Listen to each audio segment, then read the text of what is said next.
fire was still burning when I left the campsite. 10 minutes later, I came back to find it dead, drowned in smoke like someone had stood over it and deliberately smothered the flames with their bare hands. And that wasn't even the worst part. Something inside the abandoned lodge had closed the door behind me. It was the summer of 2018. I was 23 years old, back in rural Vermont, visiting family near the edge of the Appalachian wilderness. I hadn't camped in years, and I missed it badly. The isolation, the silence, the feeling that civilization simply stopped existing once the trees swallowed you whole. A few months before moving away, I'd stumbled across an obscure online forum where people shared locations of forgotten places hidden deep in the woods. One post stuck with me: an abandoned hunting lodge buried somewhere off an unmarked trail, untouched for decades. According to the thread, locals avoided it. Nobody explained why. That Monday morning, I finally decided to find it. I parked along a cracked roadside shoulder and stepped into the forest. There was no trail marker, no signs, nothing official. Just a narrow break in the weeds where previous explorers had forced their way through. Nature had almost reclaimed it completely. Thorn bushes clawed at my clothes. Fallen branches snapped beneath my boots. Every few minutes, I had to stop and make sure I hadn't lost the path entirely. The hike took nearly 2 hours. By the time I reached the clearing, sweat soaked through my shirt, and the forest had gone unnaturally quiet. Then I saw the lodge. It stood in the middle of the trees like a corpse left to rot upright. The roof had partially collapsed inward. Black mold spread across the old logs like veins. Vines crawled through shattered windows. One side of the structure sagged so badly it looked ready to cave in at any second. And yet, the front door was wide open. I don't know why, but that bothered me immediately. Places abandoned that long usually looked sealed off by nature. This looked recently disturbed. I stepped closer and peeked inside. The smell hit first: mildew, rot, wet wood, and something else underneath it. Something sour and organic. My flashlight revealed a narrow hallway littered with broken furniture and chunks of ceiling. Deep inside the building, at the very end of the hall, was another door. Unlike everything else in the lodge, that door looked untouched. No damage. Completely intact. I remember staring at it with this horrible feeling crawling up my spine, like I was looking at something I wasn't supposed to notice. I wanted to get closer, but the floorboards between us sagged badly, and every instinct told me not to risk it. So I backed out and decided to camp nearby instead. About 200 feet from a lodge, I cleared a small patch between the trees and set up my tent. As darkness settled over the forest, the lodge slowly disappeared into shadow until only its outline remained between the trunks. My campfire crackled softly while crickets screamed in the woods around me. I tried relaxing, tossing sticks into the flames, staring up at the tiny patches of sky visible through the canopy.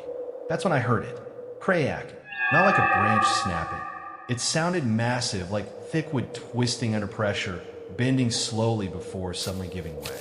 And it came directly from the lodge. I froze. The sound echoed through the trees for only a few seconds before silence returned. No wind, no animals, nothing. I told myself it was just the old structure settling. But deep down, I already knew I was lying to myself. For the next 30 minutes, I sat there listening into the darkness, unable to shake the feeling that something inside the lodge had moved. Finally, I grabbed my LED lantern. I figured if I didn't check now, I'd spend the entire night imagining things moving out there in the dark. Before leaving, I threw extra wood onto the fire so it would still be burning when I got back. Then I walked toward the lodge. The deeper I moved into the trees, the colder the air became.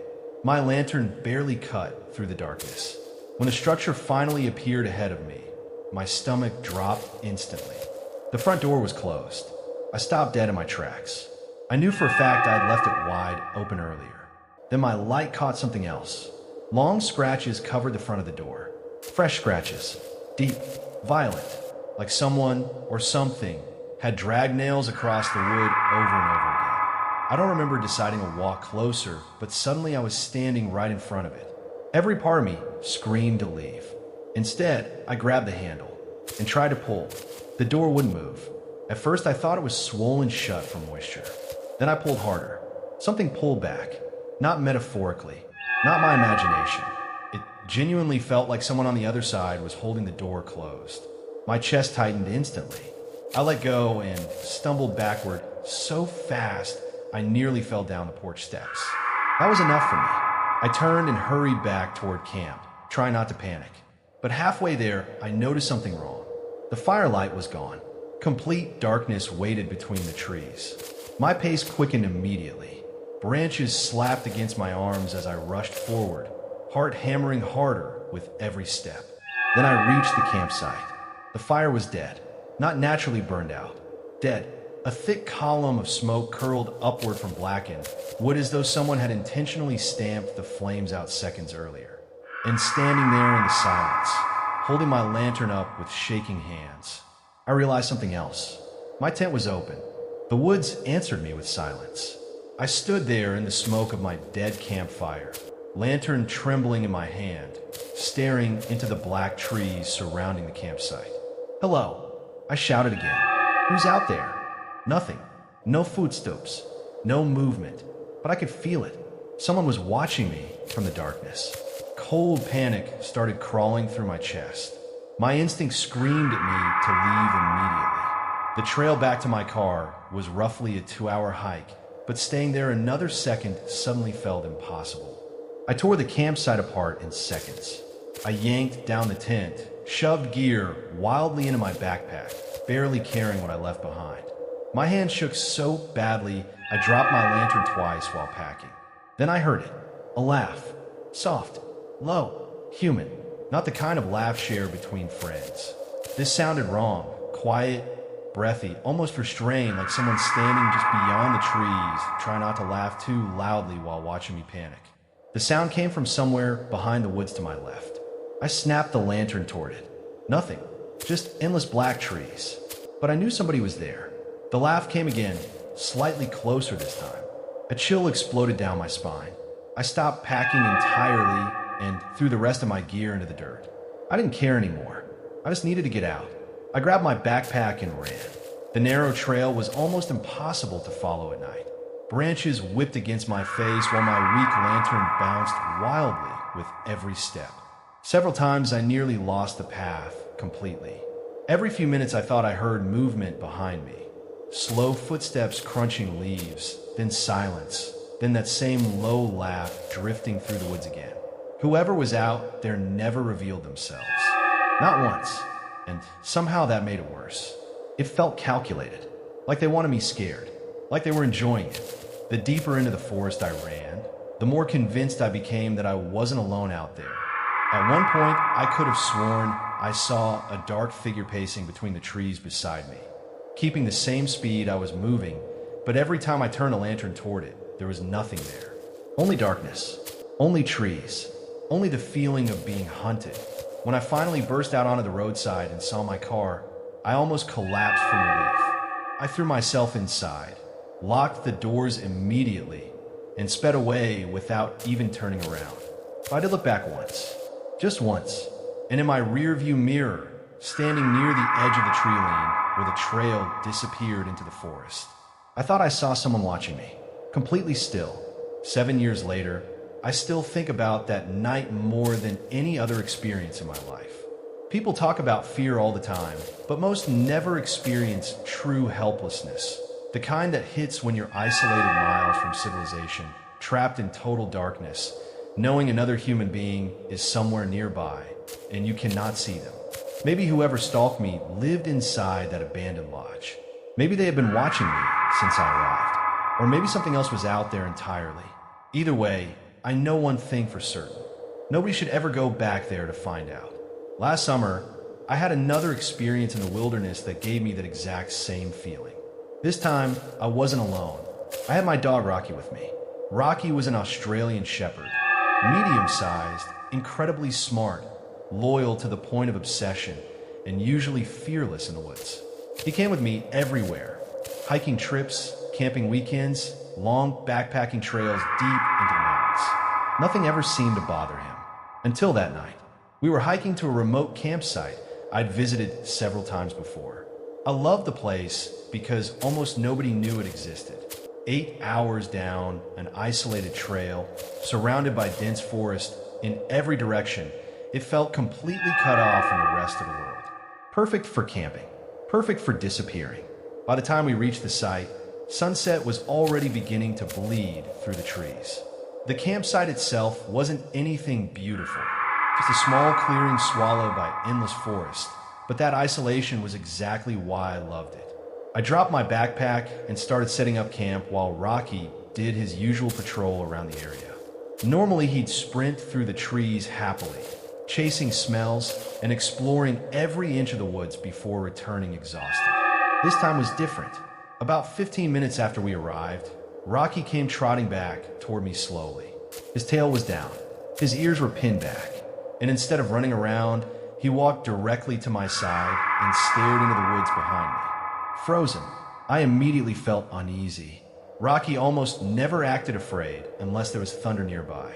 I crouched down and checked him carefully, thinking maybe he'd injured himself on the trail, but he was completely fine physically, just terrified. I looked toward the trees where he'd come from. Nothing. No movement. No sound. Still, something about the woods suddenly felt wrong. The deeper the evening got, the worse that feeling became. Rocky refused to leave my side while I finished setting up camp. Every few seconds, he'd stop and stare into the forest again, tracking something I couldn't see between the trees. And eventually, I started feeling it too. That awful sensation, like unseen eyes locked onto us from the darkness. The campfire crackled softly as night swallowed the forest whole. Shadows stretched endlessly beyond the clearing while the woods around us became impossibly black. Usually nights like this calmed me. That night, they didn't. An hour after sunset, Rocky suddenly froze again.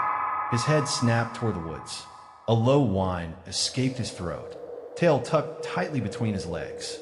I turned and stared into the darkness with him. At first, I saw nothing. Then Rocky growled. Quiet, warning growl. The kind dogs make when they know danger is close. I grabbed my flashlight immediately and aimed it toward the trees. The beam barely reached 20 feet before the darkness consumed it completely. Rocky refused to move. I slowly stepped forward anyway, scanning the woods carefully. 1 step, 2 steps, 3. The forest was silent. Too silent. No insects, no wind, no movement. And then, somewhere deep in the darkness ahead of us, something moved. At first, I convinced myself it was probably just an animal moving through the woods. We weren't in heavy bear territory, but I always carry bear spray anyway. Around isolated trails like these, it was more than enough protection against anything wild that might wander too close to camp. So even though Rocky's behavior unsettled me, I kept telling myself there had to be a logical explanation. Still, Rocky never relaxed. The entire night, he stayed alert beside the fire, staring into the darkness surrounding the campsite, as if something out there refused to leave us alone. Every snap of a branch made his ears rise. Every movement in the trees made him tense up again. Eventually, a few hours later, we crawled into the tent. Rocky collapsed almost immediately, exhausted from hours of anxiety. Within 15 minutes, he was asleep beside me. Hearing his breathing finally slow down helped calm my nerves too, and not long after that, I drifted off myself. But sometime during the night, I started dreaming. In the dream, I was walking alone through the woods. No trail, no flashlight, no Rocky. Just endless black trees stretching in every direction while I wandered deeper into the darkness. Then I began hearing a strange sound somewhere ahead of me. A high-pitched whine, over and over, closer every second. At first, I thought it was part of the dream. Then suddenly my eyes shot open. The noise was real. Rocky was pressed against me inside the tent, nudging my face desperately with his snout while whining sharply into my ear. His entire body was shaking, and immediately I realized something horrifying. He had been trying to wake me up for a while. Adrenaline hit me instantly. I grabbed my flashlight with trembling hands and slowly unzipped the tent. The cold night air rushed in, I stepped outside and flicked the flashlight on, and the beam landed directly on a person standing less than 10 feet away from the tent. I froze. The man wore all black clothing. A dark hoodie covered most of his face, but I could still see part of a thick, unkempt beard underneath the shadow of the hood. Then the light reflected off something in his hand. A knife. Not large, just a small folding blade. But seeing that metal flash in the darkness made every muscle in my body lock up instantly. For one horrifying second, neither of us moved. The man just stared at me. Then he started stepping closer. That's when Rocky exploded. A violent growl erupted beside me as Rocky lunged out of the tent and planted himself directly between us. His teeth were bared, fur standing up, barking so aggressively it barely sounded like him anymore. The man hesitated immediately. That hesitation probably saved me. It snapped me out of the shock long enough to reach back inside the tent and grab the bear spray. By the time I turned back around, Rocky was pacing in front of me like a trained guard dog, barking nonstop and blocking the man from getting any closer. The guy took one last step backward, then another, and suddenly he turned and sprinted straight into the woods. The darkness swallowed him within seconds. Thankfully, Rocky didn't chase him. I stood there shaking violently, scanning the trees with my flashlight, expecting the man to suddenly appear again from another direction. But he was gone, or at least I couldn't see him anymore. We packed everything immediately. While I tore down the campsite, Rocky circled around nonstop, constantly watching the tree line like he knew the man might come back any second. And honestly, I think he was right. Once everything was packed, we started hiking out before sunrise. Even with adrenaline flooding my system the entire way back, I strangely didn't feel helpless anymore. Knowing Rocky had sensed danger long before I did, and had stood between me and that stranger without hesitation, made me feel safer than I probably should have. We made it back to the car safely and got out of there fast. I reported the incident afterward, but because the campsite was so remote and there wasn't much evidence, nothing really came from it. Still, I never forgot it, and neither did Rocky. Since then, I've gone on plenty of camping trips with him. He went right back to being his normal self, energetic, fearless, always sprinting through the woods ahead of me like nothing had ever happened. But now, whenever Rocky suddenly gets nervous somewhere, I listen, because dogs notice things humans miss. And sometimes, out in the wilderness, that instinct might be the only warning you get before it's too late. Another experience happened while I was hiking near the outskirts of Glacier National Park just before winter. It wasn't an official park trail, just a lesser-known overlook outside the main area that locals sometimes use for camping. Since it was off-season, I knew the place would probably be empty. That was exactly why I went. I didn't mind the cold. In fact, I liked how abandoned the mountains felt that time of year. No tourists, no crowds, just silence and endless forest stretching beneath the snow-covered peaks. The hike up took almost 6 hours. By the time I reached the overlook, it was around 5:30 in the evening. At the summit was a wide grassy clearing surrounded by trees, with a few old stone fire rings scattered around from previous campers. Further uphill sat the overlook itself, a rocky cliff hanging over an enormous valley of forest and mountains. On a clear day, you could supposedly see deep into the surrounding wilderness for miles. As expected, nobody else was there. Or at least, that's what I thought. I set my gear down beside the fire ring closest to the overlook, cooked a quick dinner, and then walked over to the cliff edge to watch the sunset. The drop below was steep enough to make my stomach turn if I looked down too long, but once the sun started sinking behind the mountains, it was impossible to focus on anything else. The entire valley glowed orange and gold beneath the cold evening sky. For 30 straight minutes, I sat there completely relaxed. No sounds except the wind. No signs of another person anywhere. Eventually, darkness began swallowing the mountains, so I stood up to head back to camp and almost walked straight into someone. A man was standing only a few feet behind me near the edge of the tree lane, perfectly still, watching me. The sudden shock nearly made me stumble backward toward the cliff. What terrified me most wasn't his appearance. It was his reaction. The instant our eyes met, he turned around and walked away into the bushes without saying a single word. Not fast, not panicked, just calm, like he'd already been standing there for a long time before I noticed him. The light was fading quickly, so I couldn't make out many details, but one thing immediately stood out. He wasn't carrying any gear. No backpack, no flashlight, nothing. At first, I assumed he must have arrived after me and already set up camp somewhere else nearby. But as I walked back toward my campsite and scanned a clearing, I realized there was still nobody there except me. The direction the man disappeared into made no sense. He hadn't walked toward the campsite. He hadn't gone toward the trail either.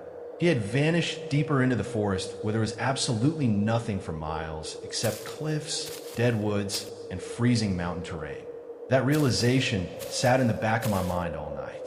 Still, I tried to ignore it.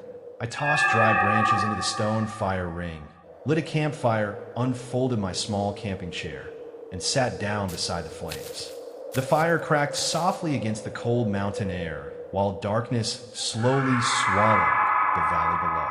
Honestly, I didn't even have much of a plan for that trip. I'd come out there to disconnect from everything. No phone service, no people, no noise. Just me alone in the mountains for one quiet night before winter arrived. At least, that's what I thought I was getting. Hours passed. The fire burned lower. The forest became colder and quieter until the silence itself started feeling oppressive. By around 11 p.m., I heard it. Footsteps, somewhere in the darkness ahead of me. Slow, deliberate. Crunch, crunch, crunch. Not random movement like an animal. These sounded human. Each step spaced, evenly apart, like somebody carefully walking through the woods just beyond the reach of the firelight. I stared into the darkness, trying to spot movement between the trees, but there was nothing there. Finally, I called out, "Hello." The footsteps stopped instantly. Complete silence. For a second, I thought maybe whoever was would answer. Instead, after several long seconds, the footsteps started again, slowly walking, circling. But whoever was out there never spoke a single word. That's when the fear really started setting in. Because if it was just another hiker, why stay hidden? Why ignore me completely? Still, my brain kept trying to rationalize it. Maybe it was a deer moving strangely through dead brush. Maybe the echoes in the mountains made it sound human. It had to be something normal, because the alternative was much worse. Eventually, the footsteps faded away into the darkness again. But the atmosphere around the campsite never felt normal afterward. Another hour crawled by. Midnight came and went. Even though I sat beside the fire the entire time, I realized I wasn't even remotely tired anymore. My body felt wired, hyper-alert, like my instincts already knew something nearby wasn't right. Eventually, boredom mixed with anxiety, and I decided to walk back to the overlook for a few minutes to clear my head. I left the campfire burning behind me and made my way toward the cliff edge again. The sky wasn't clear enough for many stars, but the moonlight spread across the valley below like silver fog. Endless forests rolled beneath the mountains while freezing wind drifted through the overlook. For a moment, everything actually felt peaceful again. Then directly behind me, crack, several branches snapped violently. A bush exploded with movement. I spun around instantly, and there he was, the same man from earlier, standing only a few yards away. But this time, he didn't turn and leave. This time, he walked straight toward me. Fast. I immediately started demanding to know what he was doing out there, but the guy just kept talking over me without answering a single question. The closer he got, the more wrong he seemed. He wore this stretched, unnatural smile that never changed no matter what I said. His voice rambled nonstop. Random nonsense, fragmented sentences, words that barely connected together like his mind was completely broken. And the entire time, he kept moving closer. I tried stepping sideways to move around him and create distance from the cliff edge. But every time I moved, he mirrored me perfectly, blocking my path, keeping me trapped near the ledge. That's when the realization hit me all at once. This guy wasn't lost. He wasn't confused. He was trying to corner me. Panic surged through my body. Then suddenly he lunged. Both hands shot forward toward my chest as he tried shoving me backward off the overlook. The drop behind me was steep enough that I probably wouldn't have survived the fall. But thankfully I had decent footing and reacted just fast enough. I planted myself and shoved him backward with everything I had. He stumbled away from the edge. The second I had space, I tried sprinting back toward the campsite. But the guy recovered almost immediately, and now there was no hiding what he wanted. His face twisted into pure rage. The fake smile disappeared completely.